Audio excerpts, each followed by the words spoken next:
Boa noite, vamos continuar aqui no livro A História da Igreja. O ponto que vamos continuar é Arcádio e Honório, 395 depois de Cristo. Teodósio, o Grande, deixou 2 filhos, Arcádio, com idade de 18 anos, e Honório, que tinha apenas 11. O mais velho ficou com a soberania do Oriente, e o mais novo, a do Ocidente. Nada pode ser mais impressionante do que a condição do mundo romano nesse momento, ou mais adequado para despertar nossa compaixão. 2 imperadores de tal fraqueza a ponto de serem incapazes de conduzir a administração dos assuntos públicos e todo o império em um estado de perigo e alarme por causa dos invasores góticos. A mão do Senhor é manifesta aqui. Onde está agora o gênio, a glória e o poder de Roma? Expirar junto com Teodósio. Em um momento em que o império precisava de prudência, de habilidade marcial e dos talentos de um Constantino, ele foi declaradamente governado por 2 príncipes imbecis. Mas seus dias estavam contados na providência de Deus e deveriam passar muito rápido.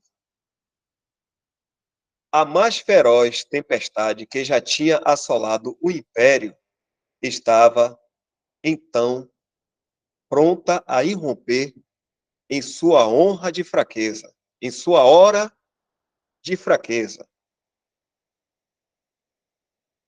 O competente Flávio Estílico, ou Estílico, a última esperança de Roma, foi assassinado logo após a morte de Teodósio. E toda a Itália caiu nas mãos dos bárbaros. Os godos, ou godos, tinham se rendido aos exércitos e especialmente à política de Teodósio. Mas bastou as notícias de sua morte para que eles se erguessem em revolta e vingança.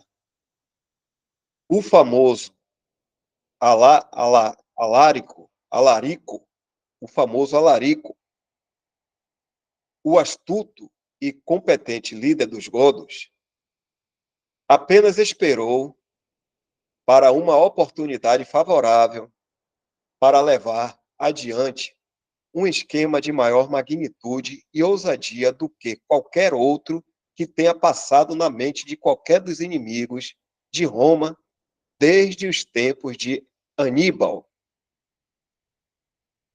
Ele foi, sem dúvida, um ministro dos justos, juízo de Deus sobre um povo tão manchado com o sangue de seus santos, além de terem crucificado o Senhor da glória e matado seus apóstolos. Deixaremos os detalhes com os historiadores do declínio e queda de Roma.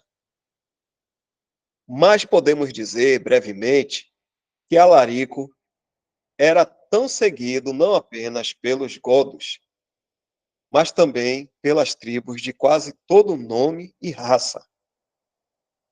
A fúria do deserto seria então derramada sobre a amante e corrupta do mundo. Ele conduziu suas forças para a Grécia, sem oposição. Ele devastou sua terra frutífera e saqueou Atenas, Corinto, Argos e Esparta. E aquela que era impiamente chamada de a Cidade Eterna foi sitiada e saqueada.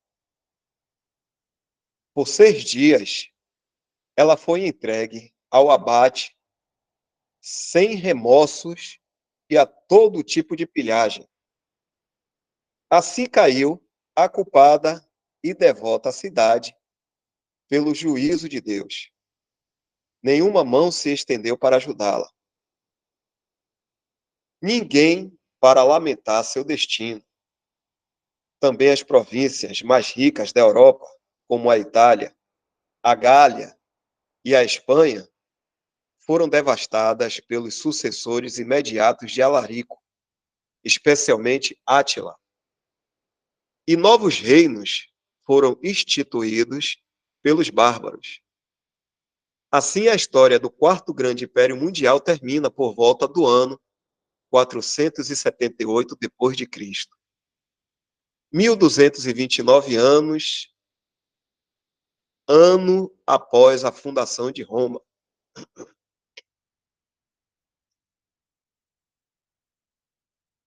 Teodórico, aqui é Teodórico, rei dos ostrogodos, um príncipe de igual excelência nas artes da guerra e no governo, restaurou uma era de paz e prosperidade. Varreu todos os vestígios do governo imperial e fez da Itália um reino. Se houver comentário.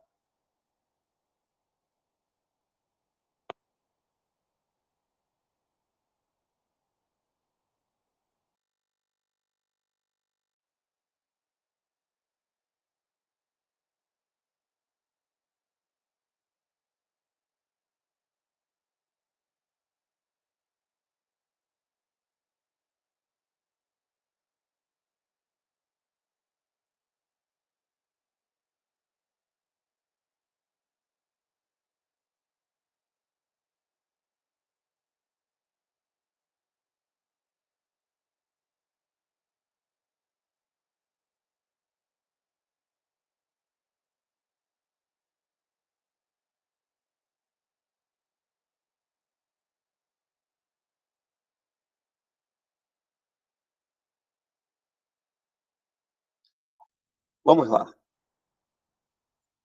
Reflexões sobre as calamidades de Roma.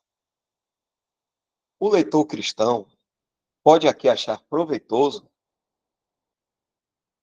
fazer uma pausa por um momento e contemplar a derrubada do Império Ocidental e a divisão de seu território entre as várias hordas de bárbaros.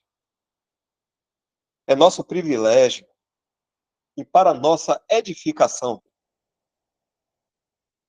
vermos em tudo isso o cumprimento e harmonia das Escrituras, a soberana providência de Deus e o cumprimento de seus propósitos. Podemos também nos permitir derramarmos lágrimas de compaixão pelas misérias de nossos iludidos semelhantes. Isto não seria nada mais do que a terna compaixão daquele que chorou sobre a devota cidade de Jerusalém. É nosso dever estudarmos a história pela certeza da luz das Escrituras. Se não for pelas Escrituras, como tentam alguns, será pela incerta luz da história. Assim podemos nos alegrar na esperança de Deus, com a página da história aberta diante de nós. A nossa fé é fortalecida pelo poderoso contraste entre o reino de Deus e toda a glória terrena. Por isso, diz o apóstolo, tendo recebido um reino que não pode ser abalado, retenhamos a graça, pela qual servamos a Deus agradavelmente, com reverência e piedade. Hebreus 12, 28. A superioridade do cristianismo sobre as mais poderosas instituições pagãs foi então manifesta a todos. Quando os esmagadores juízos de Deus caíram sobre a Itália, quebrando em pedaço o cetro de ferro do império, a igreja não sofreu nenhum dano. Em vez de ser exposta ao perigo, ela foi bastante protegida e usada como o meio para proteger outros, como a arca que se ergueu sobre as tenebrosas águas do dilúvio. A igreja foi preservada da fúria do invasor. Não houve sinal de bárbaros abraçando a velha religião da Grécia e de Roma, ou eles aderiam às superstições de seus ancestrais, ou adotavam alguma forma de cristianismo. Não há um solo firme para o pecador em meio às convulsões da terra, às acessões e quedas de impérios além da rocha eterna, o Cristo de Deus ressuscitado e exaltado. Bem-aventurados todos aqueles que nele confiam. Salmos 2, 12. O Senhor providenciou a segurança de seu povo pela conversão prévia daqueles que subverteram o império. Dá uma pausa aqui para algum comentário.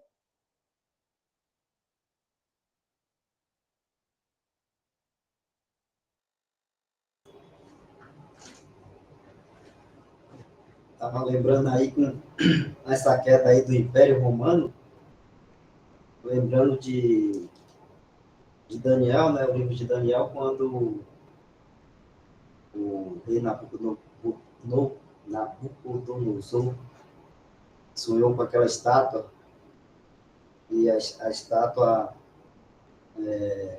depois Daniel revelou o sonho do rei e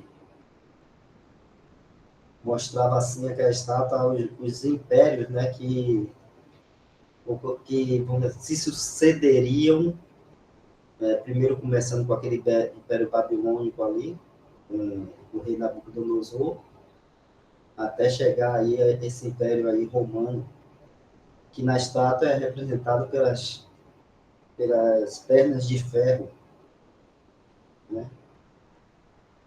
E a gente vê como todas as coisas estão no controle do nosso Deus, né? Então, esse sonho aí do Nabucodonosor, quantos mil anos antes, né, disso aí, o Senhor já tinha revelado ao profeta Daniel, até mesmo através do sonho de um rei pagão, né, um rei gentil, porque, na verdade, depois que o povo de Israel o povo judeu foi feito cativo ali pela Babilônia, iniciou-se, então, o tempo dos gentios, né? E esse tempo dos gentios ocorre até hoje. Mas a gente vê que, mesmo ali, o rei Nabucodonosor estava sendo um instrumento na mão de Deus, né, para trazer aquele castigo para o povo judeu, no caso ali. E a gente vê também, assim, também o Deus usando um rei gentil, um rei pagão, para trazer um sonho, né, e uma revelação aí da sucessão de impérios que ocorreriam desde aquele, desde, desde aquele início ali, do tempo dos gentios. É interessante a gente ver na história, né? Ele fala que em 1229, anos antes ali desde o surgimento de Roma, se passou 1229 anos e aí o Império Romano caiu. E no sonho lá de Nabucodonosor, que Daniel interpreta, né? Ele revela e interpreta o sonho. Depois desse Império Romano, viria um outro império aí que teria os pés parte de ferro e parte de barro. E esse império ainda não surgiu, mesmo porque agora a gente está naquele intervalo de tempo onde nós estamos no tempo da graça, na dispensação da graça, onde agora Deus está tratando com o mundo através da sua igreja. A igreja é o povo que Deus tem tratado, tem se relacionado diretamente, não é mais os judeus, não é mais Israel, agora a igreja, um povo celestial. E aí você vê que esse povo celestial passa por todo esses essas movimentações de império aí em coluna, né? O autor até fala aí no final, né? A queda do Império Romano, com a invasão dos visigodos ali, daqueles bárbaros, destruiu o Império Romano, mas não a igreja. Por quê? Porque é o Senhor, né, suprindo, cuidando e mantendo a sua igreja um testemunho aqui neste mundo. E assim vai ser até que a igreja seja arrebatada pelo Senhor Jesus, seja tirada, e aí vai se desencadear todos os eventos para o surgimento desse último império, que é representado na estátua por um pé de ferro misturado com barro, que vai ser o Império Romano revivido aí, mas não mais com aquela força que ele tinha, né? Que antes era as pernas de ferro, mas agora uma mistura de ferro com barro. Os irmãos falam que é aquela mistura das coisas terrenas, né? No caso, do homem, e muitos até falam que está envolvida muito aí nessa questão da democracia, né? Porque a democracia fala do governo do povo, essas coisas todas. Então, esse império vai ter umas características assim. Então, é um império aí de pés de ferro misturado com barro, mas ao mesmo tempo mostra a sua fraqueza, né? Não ter a força do ferro puro. Apesar de que, na época, a igreja não vai estar mais aqui, na época vão ter um domínio grande, né? Através da força ali da guerra e também da força militar, política e também, né? A besta que vai estar ali energizada por Satanás. Eu só estava lembrando porque, e trazendo a memória dos irmãos isso aí, né? Está em Daniel, capítulo 2, se os irmãos quiserem depois ler, né? Lá no capítulo 2 de Daniel fala dessas estátuas aí que representam todos os impérios que houve, desde Nabucodonosor até, né, aí Roma, com a queda do Império Romano, e o último, que são os pés de ferro e de barro, ainda vai surgir. Mas não agora, enquanto a igreja está aqui, né? Só depois que a igreja. Agora está só preparando, só ajustando as coisas, né? Vamos dizer assim. Mas depois que a igreja for arrebatada, então esse império aí vai estar surgindo, esse último império aí.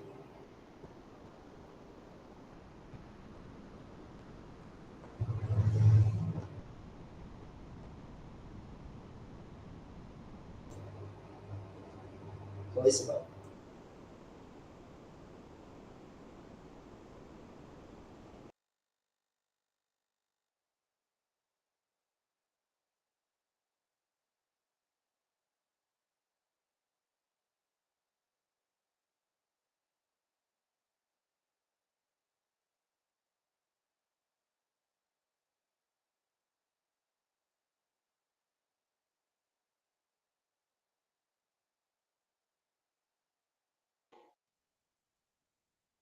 A, con... conversão dos bárbaros.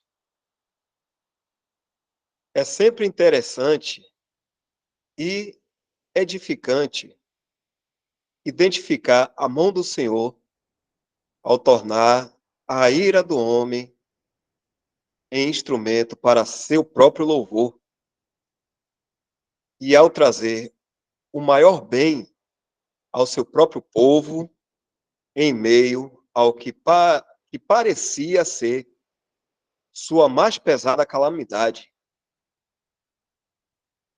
No reinado de Galeno, por volta de 268, um grande número de províncias, de, de provinciais romanos tinham sido levados em cativeiro pelos bandos góticos. Muitos desses cativos eram cristãos e vários pertenciam à ordem eclesiástica. Eles foram dispersos por seus mestres como escravos nos vilarejos, mas também como missionários pelo Senhor. Eles pregaram o evangelho ao povo bárbaro e muitos foram convertidos. Seu aumento e ordem podem ser inferidos do fato de que eles foram representados no concílio de Nicéia por um bispo chamado Teófilo.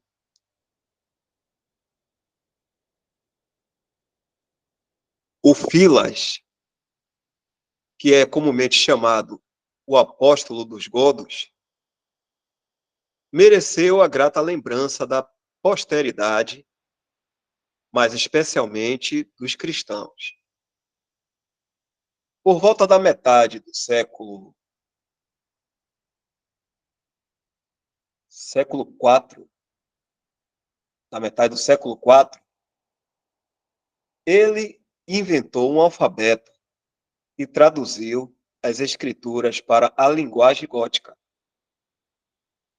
com a exceção do livro de Samuel e de Reis, por receio de que seu conteúdo belicoso, cheio de guerras, pudesse parecer favorável à ferocidade dos bárbaros. A princípio, eles parecem ter sido simples. Um momento. A princípio, eles parecem ter sido simples e ortodoxos em sua fé. Mas, mais tarde, se tornaram profundamente manchados com o arianismo, especialmente após os ministros arianos, que foram expulsos de suas igrejas por Teodósio terem trabalhado diligentemente entre eles.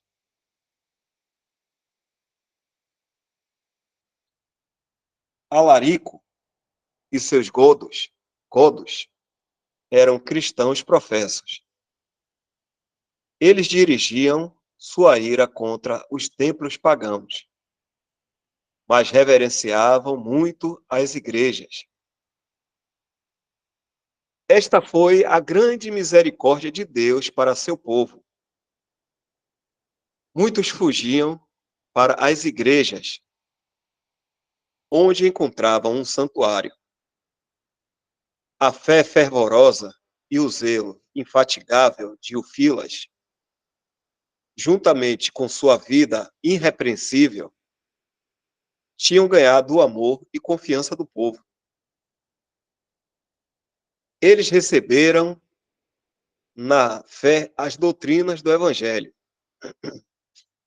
que ele pregava e praticava, de modo que os primeiros invasores do império tinham previamente aprendido em sua própria terra a professar ou ao menos respeitar a religião dos conquistados. E aqui vemos a verdade, ou melhor, o cumprimento das palavras do apóstolo em sua epístola aos Romanos. O Evangelho de Cristo, pois é o poder de Deus para a salvação de todo aquele que crê, primeiro do judeu e também do grego. E depois, eu sou devedor tanto a gregos como a bárbaros, tanto a sábios como a ignorantes. Os cidadãos cultos do Império Romano e os rudes habitantes da Sítia e da Germânia foram, do mesmo modo, colocados sob o poder salvador do Evangelho. Uma pausa.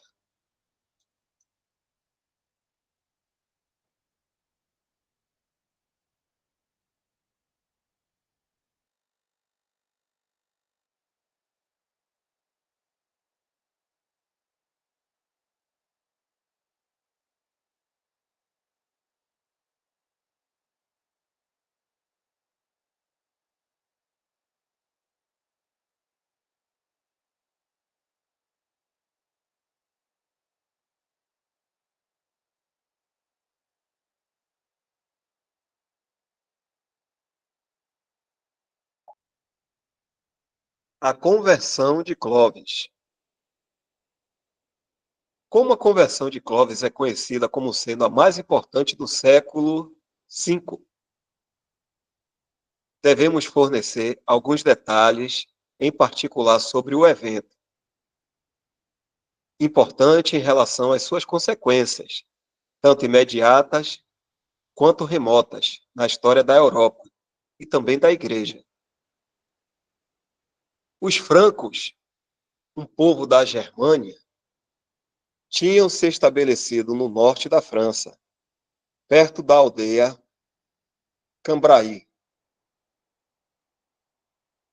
uma parte mais religiosa do país, que ficou famosa pelo santuário de São Martinho de Tours e pelas lendárias virtudes de outros santos. Clovis era um pagão, mas Clotilda, sua esposa, tinha abraçado a fé católica. Ela vinha há muito tempo incitando-o a tornar-se cristão, mas ele se demorava a crer. Por fim, no entanto, quando em uma batalha contra os alamanos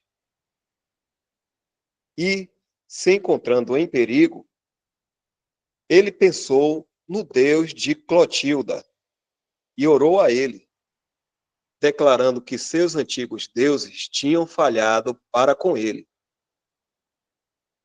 e prometendo se tornar um cristão se ele ganhasse a vitória. A maré da batalha virou.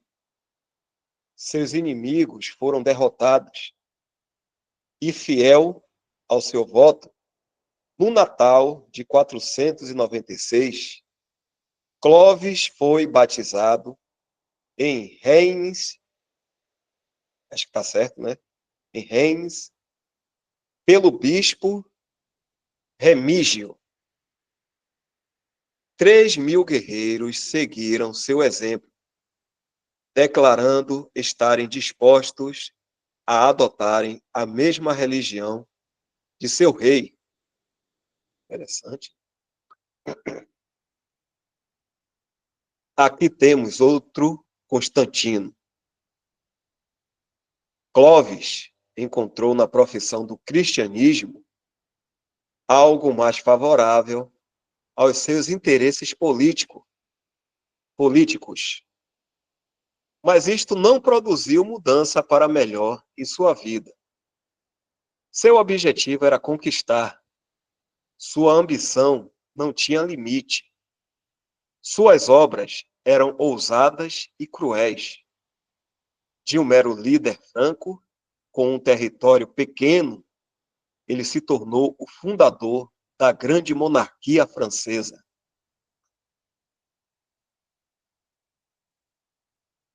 E de sua confissão de fé católica, e de sua aliança com o pontífice romano, ele foi reconhecido como o capitão, o campeão, ele foi reconhecido como o campeão do catolicismo e declarou-se o único soberano ortodoxo do Ocidente. Todos os outros eram arianos. Alarico, que conquistou Roma, Genserico, que conquistou a África, Teodórico, o Grande, que se tornou rei da Itália, e muitos dos reis lombardos eram todos arianos. Por esse motivo, os reis da França derivam de Clovis o título de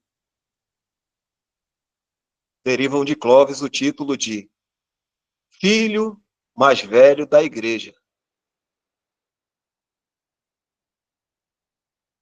Ao estudante da profecia, é interessante observar que, por essa época, pelo menos 5 ou 6 reis bárbaros estavam em posse das províncias romanas e governavam o que havia sido o Império Latino. Mas isto havia morrido. Morreu como um império e deve permanecer no lugar de morte até ser ressuscitado, de acordo com a palavra do Senhor, nos últimos dias. Apocalipse 13 e 17.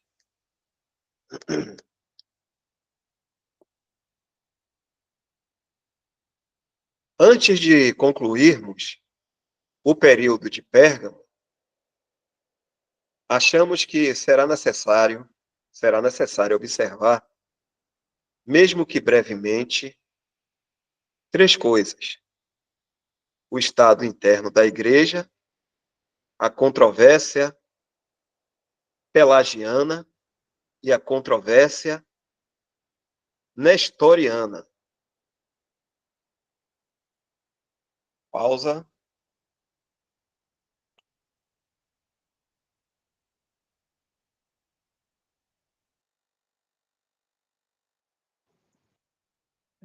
Vocês não estão me ouvindo bem? Ouvindo. Para mim tá bom. A gente, observando a leitura deste livro, a história da igreja, eu tenho observado, né, e percebido que, como o irmão Wesley falou, né, o nosso Senhor Jesus, ele disse que as portas do inferno nunca prevaleceriam sobre a igreja, né? Isso é um fato, isso nunca vai acontecer. Mas, porém, nós, né, os membros do corpo de Cristo, que formamos a igreja, podemos, né, por assim dizer, perder de vista o nosso objetivo, quem somos, né, o que o Senhor nos transformou, né, que foi filhos de Deus, né, nos salvou, nos deu esse privilégio, essa dádiva de sermos filhos de Deus, de sermos reconhecidos como filhos de Deus, cidadãos celestiais, né? E a gente vê que logo no comecinho a gente está lendo, né, esse livro e está vendo esse relato, né, da história da igreja. A gente vê que logo no comecinho a igreja se perdeu dessas verdades, né, do objetivo dela aqui na Terra, né, que é ser embaixador, né, cada um individual e a igreja como um todo ser embaixadora de Cristo. Ela se envolveu, né, com o governo deste mundo, que era na época os impérios, E a gente observa que os cristãos se tornaram na mão, né, desses imperadores soldados, né? Soldados, verdadeiros soldados, militantes das suas investidas, né, dos seus interesses, que era nada mais do que as coisas daqui da terra, né? Muitos se tornaram líderes da igreja e muitos deles meramente imperadores travestidos de cristão, né? Manipulando, né, os membros da igreja, né, nós, né, os cristãos, para satisfazer os seus interesses, né? A gente lembra da história, os irmãos que tiveram contato, né, com a história também, fala das cruzadas, né? Fala aí, está falando de Constantino, do Império Romano, que se dividiu, né, num dado momento da história, se dividiu porque Constantino ele transferiu a capital, né, do Império do Ocidente para o Oriente e houve um rompimento aí, né, da igreja já misturada com o Império, e foi quando os bárbaros eles invadiram a parte ocidental do Império e dominou, né, a parte ocidental do Império, e a parte oriental estava sendo atacada pelos árabes, né? Os árabes, e ali o Império começou a ruir. Mas os cristãos, no meio dessa confusão toda, né, lutando pelos interesses, né, terrenos, foram colocados como, como soldados, como escudo, como, como bucha de canhão, né, como a gente costuma dizer assim, por uma causa que não era, né, do nosso Senhor Jesus Cristo.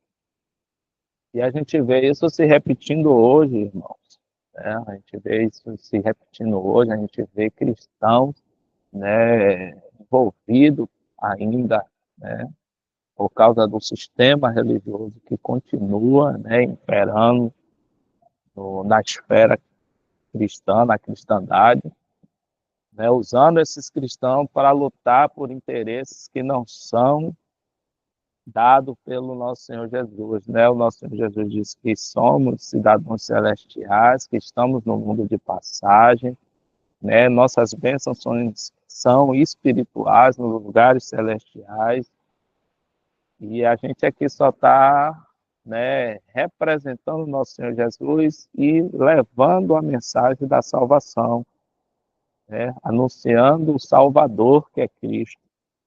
Mas quando a gente perde de vista isso e começa a brigar por essa terra, pelas coisas deste mundo, a gente cai no mesmo erro, a gente continua no mesmo erro do princípio, né? A gente é manipulado por esses lobos, por esses imperadores travestidos de cristão, que têm somente os seus interesses terrenos, que buscam só satisfazer o seu próprio umbigo, né? A gente observa, é só observar aí, né, que muitos dos nossos irmãos militando, né, a favor de políticos, de cristãos envolvidos na política, mas a gente vê que no fundo, os interesses deles são as coisas daqui, são as riquezas, são o poder, né?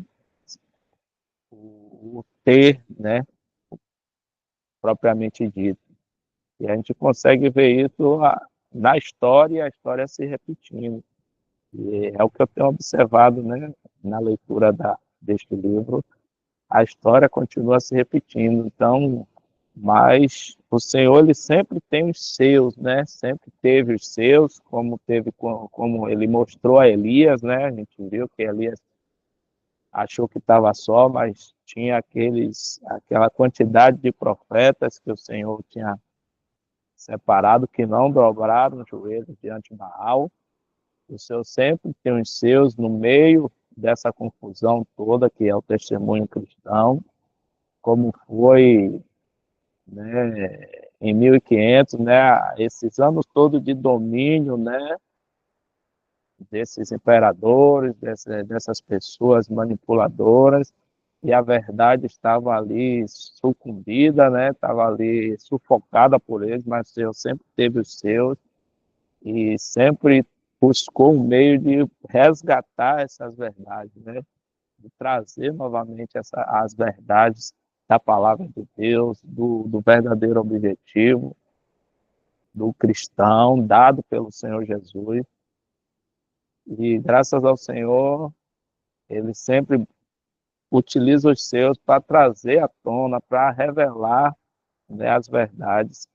E não foi diferente em 1500, a palavra foi resgatada, a verdade foi resgatada. Alguns voltaram, né, para o princípio, a fazer da forma que o Senhor determinou, mas o sistema ele continuou e está continuando a corromper muitos e a fazer com que muitos caminhem de uma forma que o Senhor não quer que caminhemos aqui neste mundo, né? O Senhor quer que nós caminhemos aqui como peregrinos, né, com a nossa mente voltada para as coisas do alto e não para as coisas daqui da terra. Queria chamar a atenção disso aí. É isso.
Ok, irmão? Como já são praticamente 9 horas, vamos estar encerrando aqui.